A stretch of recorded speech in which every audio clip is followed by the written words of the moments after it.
நாம் பேச போகிற இந்த 5ஆம் வார்த்தை, தாகமாய் இருக்கிறேன் என்று நீர் பேசின வார்த்தையை நாங்கள் பகிர்ந்து கொள்ள இந்த இடத்தில் ஒரு சின்ன ஜெபத்தை நாம ஏறெடுப்போம். ஸ்தோத்திரம் ஐயா, உமக்கு ஸ்தோத்திரம். நேற்றும் என்றும் என்றென்றும் மாறாதவரே, ஜீவிக்கிறவரே, ஜீவாதிபதியாய் நிற்கிறவரே, உம்மை துதியோடு ஸ்தோத்திரிக்கிறோம் அப்பா. இந்த புனித வெள்ளிக்கிழமை அன்று ராஜா எங்களை எல்லோரையும் ஆண்டவரே ஒவ்வொரு இடத்திலும் இருந்து என்னை எல்லாரையும் ஒவ்வொரு இடத்துல இருந்து, ஒவ்வொரு இடங்களிலிருந்து, ஒவ்வொரு தேசங்களிலிருந்து இருக்கிறவர்கள் எல்லாரையும் ராஜா நீர் எங்களை இந்த இடத்தில் கொண்டு வந்து சேர்த்து உம்முடைய மகா பெரிய கிருபை நிமித்தம் உம்முடைய வார்த்தைகள் கேட்க வந்த ஒவ்வொரு ஆத்துமாக்களை ராஜா நீர் அதை கேட்டு அவர்கள் மனதை திடப்படுத்தி கொண்டு போகும்படியாக நீர் உதவி செய்வீராக. இந்த எண்ணெய் ஏசப்பா இந்த இடத்தில் நிறுத்த வைத்ததுக்காக ராஜா என்னை உங்களுக்கு உகந்த பாத்திரமாக நீ உபயோகப்படுத்தி கொள்வீராக ராஜா. நீரே எடுத்து ஏசப்பா ஆரம்ப முடிவு வரை நீரே பொறுப்பெடுத்து வழி நடத்துவீராக. இயேசுவின் மூலம் ஜெபிக்கிறேன் எங்கள் ஜீவனுள்ள நல்ல கர்த்தாவே. நம்ம பார்க்க போகிற 5ஆம் வார்த்தை என்னவாய் இருக்கிறது என்று ஒரு விஷயம் நாம் அந்த வார்த்தையை நம்ம பார்ப்போம். யோவான் எழுதின சுவிசேஷம் 19:28. அதன்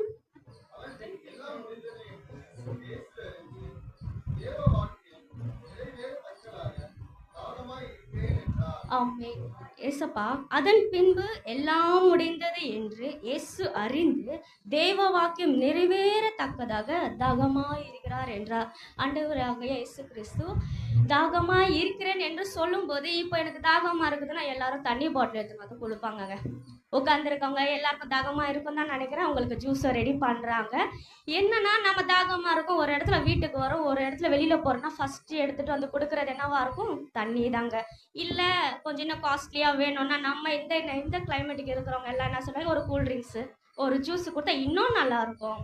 சில வயசான நம்ம இடத்துலையா இருக்கும்போது ஏங்க எப்போ பாரு ஜூஸ் எல்லாம் எனக்கு ஒத்துக்காதுங்க, டீ எடுத்துனுவாங்க, நாங்கள் எந்த நேரத்தில் இருந்தால் வெயிலில் இருந்தாலும் நாங்கள் டீ குடிக்கிறோன்ட்டு நம்ம இடத்துல இருக்கிறவங்களே பல பேர் பல விதமான தாகத்தோடு இருக்கிறீங்க.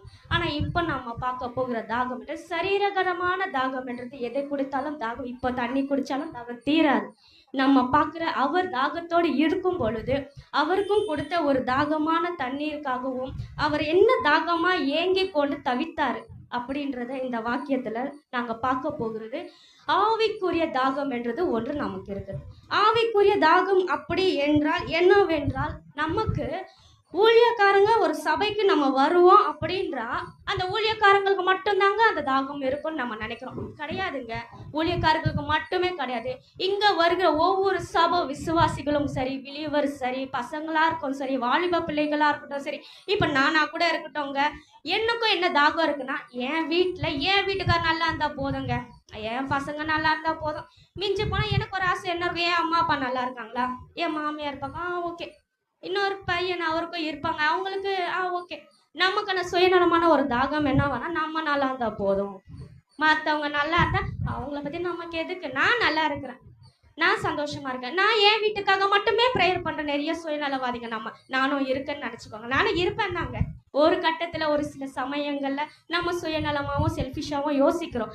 ஆனால் ஏசப்பா சொல்கிற இந்த இடத்துல தாகம்னா ஒவ்வொருத்தருக்கும் ஒரு தாகம் இருக்க வேண்டும். ஆத்துமா பாரம் என்னவா இருக்கணும்? தாகம் ஆத்துமா பாரம். என்னங்க ஊழியக்காரங்க மட்டுமே எப்போ சொன்னா போதும், நாங்க சும்மா அவருக்கு சொல்றத கேட்குறோம், சபைக்குன்னு போகணும் அவ்வளோதான் அப்படி இல்லைங்க. உங்களுக்கு ஒரு தாகம் என்னவானா, உங்க வீட்டுக்குள்ள சில பேர், ஒரு சிலர், நான் ஒரு தாயாகலே இருக்கிறேன், என்ன பெற்ற ஒரு தாய், எத்தனையோ தாய்மார்கள் இங்கே இருக்கிறவர்களுக்கு தன்னுடைய கணவனார் நிமித்தம் தாகமா இருப்பாங்க, பிள்ளைகளுக்காக தாகமா, நான் இந்த வழியை செல்கிறேன், என் பிள்ளை இன்னும் வரவில்லை, நான் எவ்வளவோ கூப்பிட்டு சொல்லியும் அவர் வரவில்லை என்ற தாகமும் அது ஒரு தாகம் தாங்க.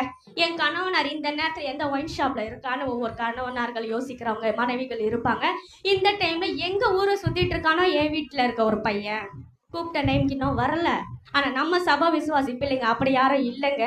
எங்க மதர் சொன்னது போல இங்க யாரும், ஆனா வெளியே உலகத்துல இருக்கிற எல்லா உலகத்து ரீதியான பசங்களா இருக்கட்டும், ஒரு ஜென்ஸா இருக்கட்டும், லேடிஸா இருக்கட்டும், என்னென்ன தாகத்துக்கும் லைன்ல கியூல நின்று ஓரமா நின்று என்னென்னமோ தவறுகள் செய்து கொண்டு இருக்கிறாங்க. ஆனா அப்படிப்பட்ட தாகம் நமது கிடையாதுங்க. நம்ம ஆத்துமா பாரம். நான் ஒருத்தர் ப்ரேயர் பண்ணுறேன்னா எனக்கு ஒரு தாகம் என்னன்னா, என் வீட்டை சுற்றிலும் இருக்கிற என் ஆத்துமாக்களும் என் சபைக்கு நிரம்பி வருகிற ஒவ்வொரு ஆத்துமாக்களும் ஒவ்வொருத்தர் ஒவ்வொரு ஆத்துமாவை கொண்டு வர தாகம் எனக்கு வேணுங்க.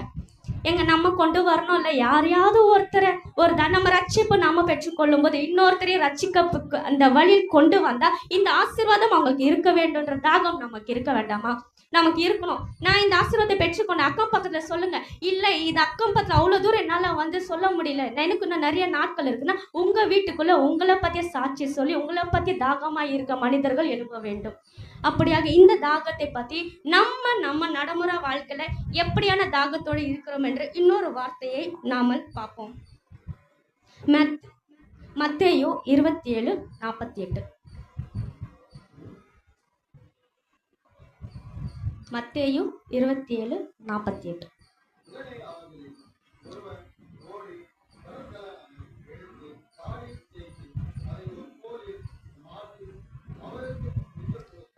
ஆமே. ஏசப்பாக்கு தாகமா இருக்குன்னு இப்ப நம்ம யோசிச்சோமா, தாகமா இருந்தா தண்ணி கொடுக்குறது, இல்லைன்னா ஜூஸை இல்லைன்னா ஐஸ் போட்டு காஃபி எதையாவது ஒண்ணு கொடுத்துருவேன். என்ன தாகம் தாகம் தாகம்னு நம்ம உயிரை எடுக்கிறோம் இல்லைங்க. அப்படிதான் ஏசப்பாவை நினைச்சு தாகமா இருக்குன்னு தண்ணியை கூட கொடுக்கலங்க யாருமே. அதிலும் கசப்பான நீரை கலந்து அந்த இடத்துல அவருக்கு கொண்டு போய் கொடுத்தார்கள். அப்பொழுதும் அவரை ஒரு மனிதனாகவோ அவர் எத்தனை காரியம் இந்த பூலோகத்தில் அவர் வந்த 33 வருடங்கள் வாழ்ந்த வாழ்க்கை ஒவ்வொரு நாளும் அதிசயங்கள் அற்புதங்கள் அவர் செய்த சுவிசேஷங்கள் அதிகமா இருந்தும் கேட்கிற ஜனங்கள் இதே போல அப்போ இன்னமும் ஜனங்கள் எவ்வளவோ கேட்டு கூட மாறலைங்க. யாருமே மாறல. ரொம்ப கடினமான உள்ளங்களாவே அவர் கூடவே இருந்த ஜனங்கள், அவர் கூடவே இந்த சீஷர்கள் எத்தனையோ பேர். நேற்றைய தினத்தில் எங்க வீட்டுல நடந்த ஒரு மெசேஜ்ல கூட பாத்தீங்கன்னா வனாந்திரத்துல ஏசப்பா வார்த்தைகள் பகிர்ந்து கொள்ளும் போது அந்த இடத்திலும் உணவுக்காக ஒரு சிறு பிள்ளை 2 மீன்கள் 5 அப்பத்தை கொண்டு வந்ததாக சொல்லப்படுகிறது.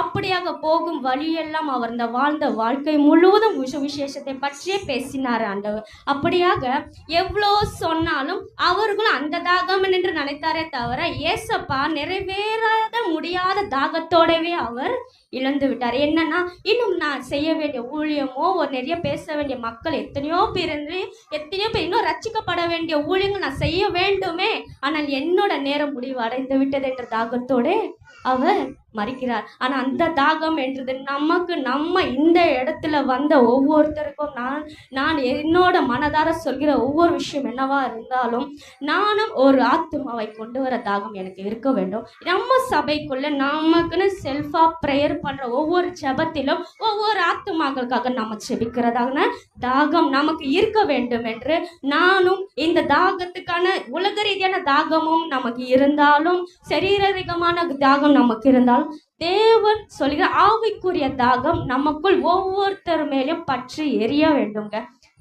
எல்லார்கிட்டயும் வரனா நான் அந்த ஞாயிற்றுக்கிழமை தாட்டுங்க போறேன், எனக்கே அது பெரிய நான் வர ஒரு வாரத்துல வந்தாலும் கடவுள் பாக்குறாரு.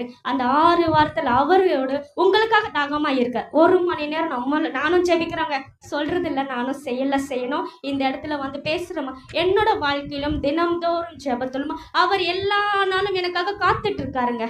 எல்லா நாளும் நம்ம வீட்டிலும் நம்ம படுக்கையிலும் சுற்றி என் பிள்ளை எனக்காக எனக்காக கேட்க வருவா, எனக்காக பேச வருவா, நிறைய தாகத்தோடு அவர் தாகம் என்றால் ரட்சிப்புக்குள் வர வேண்டும். என்னோட தாகம் ஒரு ஆத்துமா நசிஞ்சு போகட்டக்கும் నాకు ఇష్టం లేదు. ఆత్మ నా దగ్గరికి రావాలని తన దాగం తప్పించుచున్నది. అంటే அவரோட தாகம் ஒரு ஆத்மா கூட விலையேற பெற்ற ஆத்மா வீணாய் போகக்கூடாதுன்றதுக்காக தான் அதற்கு அர்த்தம். இந்த வாய்ப்பு கொடுத்த ஊழியக்காரர்களும் நான் பேசினது எது சிறிது பெரிதா இருந்தாலும் ஒரு சில மிஸ்டேக்ல இருந்தாங்க, உங்களுடைய பிள்ளையை என்னை ஏற்றுக்கொண்டு என்னை மன்னித்துக் கொண்டு இந்த வாய்ப்பு கொடுத்த ஊழியக்காரர்களுக்கு இந்த சபையாருக்கு நன்றியை தெரிவித்துக் கொள்கிறேன். Amen. Hallelujah. Praise the Lord. கர்த்தர் மகளையும் குடும்பத்தையும் ஆசீர்வதிப்பாராக.